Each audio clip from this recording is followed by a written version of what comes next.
This is Johannesburg. These are people gathered outside of Nelson Mandela's home. They have been dancing and singing through the night as they celebrate this man that has meant so much to all of South Africa, but of course in particular to the blacks who live there.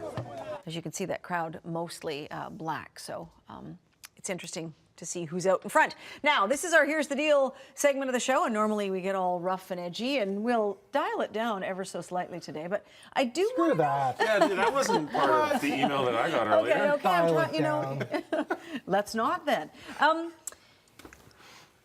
It's really interesting listening to South Africans who live here now because their country has gone through so much turmoil and they've chosen to live in Canada. And from the South Africans I know, it's because it's just not a safe country.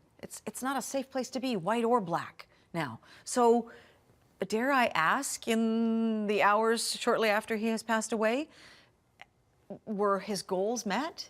Have we achieved harmony? I'm not sure that we have. Did you just ask if we've solved racism? Yeah. I guess maybe I did. You know what? As we're honoring this man and talking about all the great he accomplished, it seems to me there's still a way to go. The question you asked before the commercial break was the one that seems to be on my mind. And of course, running the risk of literally seeming like an insensitive white jerk on air, you know, I was refreshing myself. I'm not a Mandela expert, right? And I'm looking up this stuff, and I employ a South African. And Steve Duke, who was on earlier, is a good friend of mine. And so we've had some conversation about this. And I was looking stuff up. And, you know, for all the reconciliation and for all the humility and for all of the leadership and the wonderful things he gave South Africa and the world, he was also a terrorist who was responsible for dozens and dozens of people's deaths, women and children. He immediately, when he was in power, spent billions of dollars not on helping people, but on building their military. He was hobnobbing and glad-handing, you know, what's that phrase? Glad-handing. With dictators all throughout Africa. So but the thing that I appreciate most about that is that he admitted all of that and refused this whole pedestal thing. He was always like, wait, you know, I had a very rough, you know. Well, he always said he was still a sinner.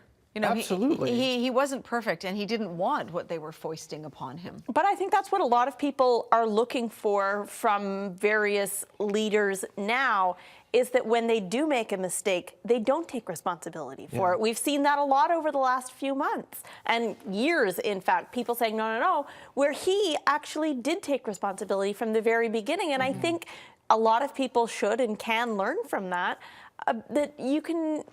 It's okay to say I was wrong. It's interesting because I think what we're mostly hearing, though, today are the voices of mourning and loss, and he was so great.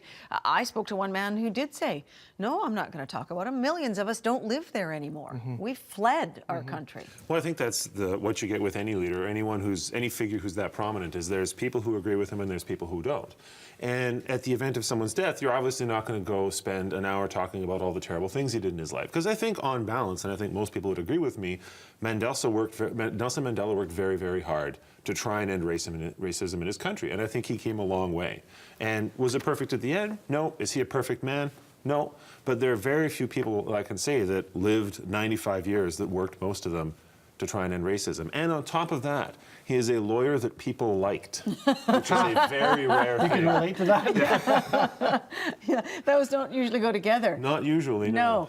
What about the role his family played? Because, you know, he was in hospital for quite a long time, and there was some discussion that they were literally just keeping him alive to cling to and there was a lot of infighting amongst the family about his estate and what was going on. I think a lot of families... to me, that was the part that I found saddest about the whole thing, is because the actual moment that he died, to me, we lost Nelson Mandela weeks, if not months ago. Yeah. I agree. As soon as he went into the hospital, and I don't know exactly how much on life support he was, but the man you guys knew and loved is long gone. So the one thing I do like, though, is that a lot of people throughout the course of his life honored him with ceremonies while he was still lucid, while he was still living, and quite capable of enjoying this. And I think that's one thing that I find really sad is once person X dies, then everyone is overwhelmingly positive about their life and sends regards, etc. We'll do that when they're alive. And he did get that. And he got that. That's what I'm saying. That's one of the rare cases that I can think of. But I think they did a really good job of that. There was some video in Sean Mallon's piece that we ran off the top that showed Nelson Mandela,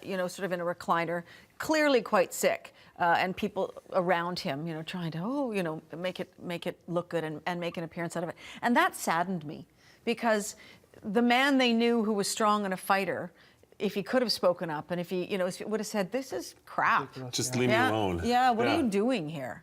And well, his bodyguard came out and basically said he was kind of a prisoner in his own house. I don't know if it was his own house, but the hospital room, where they wouldn't let him die. They were thinking, we have to keep this man alive at all costs, ironic, whether he wants to or not. Back to another prison. He's an icon, and they're going to cling desperately to this shining beacon of hope. And I hope I'm with you. There's a lot of politicians who could learn some valuable lessons from the way he conducted himself. And frankly, I'm surprised. Like I said, I'm no Mandela expert, but I've read Mandela. I have very close friends who are South African, and when I found out that he died, I was really surprised that I almost cried.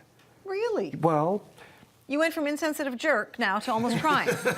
You could probably squeeze a tear out of me. It's been 7 minutes. I think just in terms of his commitment to authenticity, and let's face it, authenticity is a complete, bullshit thing altogether. Really, this guy was as authentic as it gets. For sure. He was completely. I remember hearing an interview with him in '93. Did he get out of prison? 94 was the election. Yeah. And someone had literally said, I think a CBC reporter asked him, "So are you Job or are you Moses?" And he said, "My goodness, using either of those descriptions would be completely improper. I'm just doing the best I can.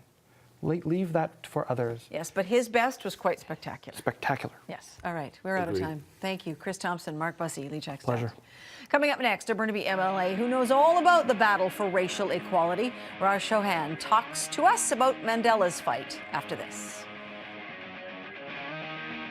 He demonstrated that the only path forward for his nation was to reject the appeal of bitterness.